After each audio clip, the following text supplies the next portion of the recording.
तो अब अभी हम लोग घर पे जा रहे हैं, घर पे पहुंचने ही वाले हैं बस थोड़ी देर में। आप लोग क्वालिटी देख सकते हैं कैमरे का। फ़ोन का कैमरा है, फ़ोन का ही कैमरा है मेरे, काफ़ी अच्छी क्वालिटी का कैमरा सैमसंग बनाने लगा है अब।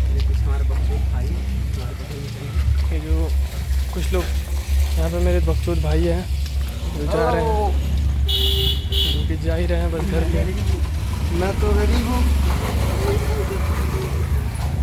मुझे कोई सब्सक्राइब नहीं करता है। So guys please subscribe my channel. Subscribe करने पे ऐसे ऐसे वीडियोस 4K वीडियोस आपको मिल जाएंगे। मैं आपको बता दूंगा कि कैसे वीडियो क्रिएट होता है, इस साइड के इफ़ेक्ट्स कैसे आते हैं ये भी बता दूंगा।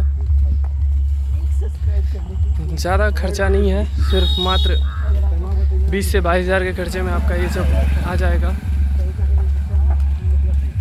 अभी हम लोग पहुँचने वाले हैं, जैसा कि आप लोग देख सकते हैं घर पे ये आसमान देख सकते हैं आप लोग, कितना ब्यूटीफुल नज़र है।